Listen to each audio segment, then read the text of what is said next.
नमस्कार बंधुरा आज के आमी आपनादेर साथे शेयर करब एचोर चिंगड़ी रेसिपि। चलुन रेसिपिटा शुरू करी। এখানে আমি প্রথমে 500 গ্রাম এঁচোড় নিয়েছি, একটা আলু ছোট ছোট করে টুকরো করে কেটে নিয়েছি, নিয়ে একসঙ্গে আমি 5 মিনিট ভাপিয়ে নিয়েছি। তার সঙ্গে চিংড়ি মাছটা নুন আর হলুদ দিয়ে আগে আমি ভেজে নিয়েছি। কড়াতে বেশ আমি অনেকটা সর্ষের তেল দিয়ে দিয়েছি।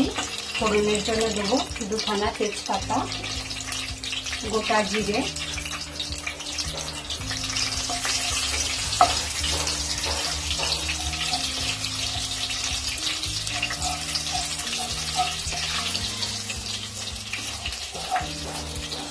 তেলের মধ্যে দিয়ে দেবো কেটে রাখা একটা পেঁয়াজ।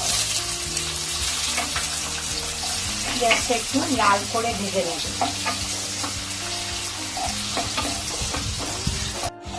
পেঁয়াজটা হালকা ভেজে নিয়েছি, এর মধ্যে দিয়ে দেবো কেটে রাখা একটা টমেটো।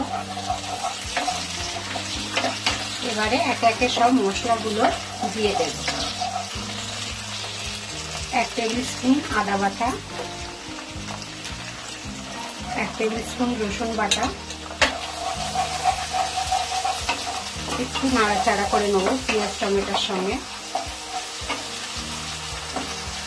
দিয়ে দেবো 1 টেবিল স্পুন হলুদ গুঁড়ো,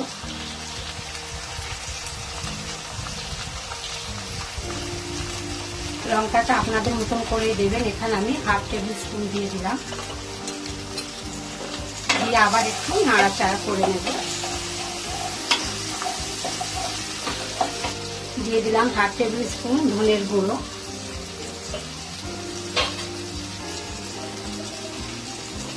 আর দিয়ে দিলাম 1/2 টেবিল স্পুন ভেজে রাখা জিরের গুঁড়ো।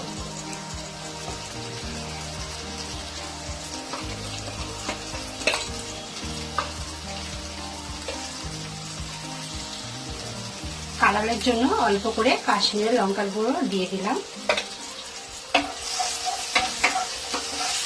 এবার দিয়ে দেবো পরিমাণ মতো নুন,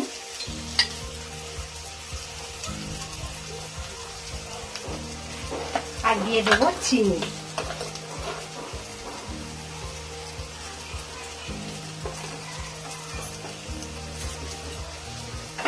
এবার একসঙ্গে সব মশলাগুলো ভালো করে কষে নেব। মশলা দেওয়ার জলটাও একটু দিয়ে দেব। যতক্ষণ না মশলা দিয়ে তেল ছাড়ছে আমি মশলাটা কষতে থাকবো।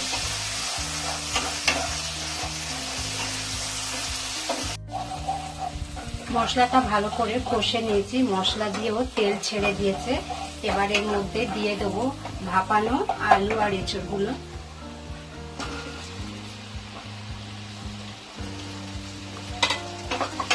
মশলার সঙ্গে এঁচোড়টাও ভালো করে নাড়াচাড়া করে নেব। এঁচোড় যদি বেশি সিদ্ধ হয়ে যায়, কষতে গেলে এঁচোড় কিন্তু গলে যাবে।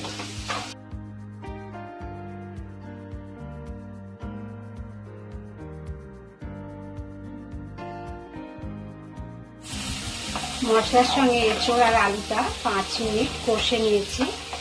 এবার জল দিয়ে দেব।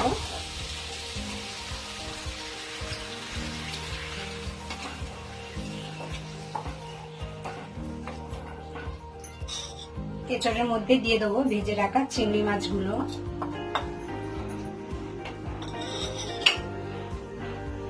আঁচটা কমিয়ে 10 মিনিটের জন্য ঢাকা দিয়ে দিলাম। 10 মিনিট হয়ে গেছে, ঢাকাটা খুলে নেব।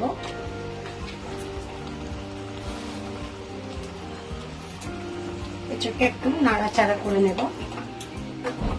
এঁচোড় আলু ভালোভাবে সিদ্ধ হয়ে গেছে। নামাবার আগে দিয়ে দেবো গরম মশলার গুঁড়ো,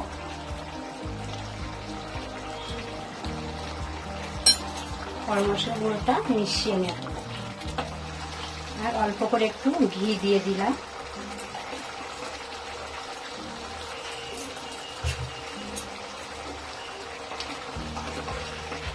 চিংড়ি মাছ দিয়ে এঁচোড়টা তৈরি হয়ে গেছে।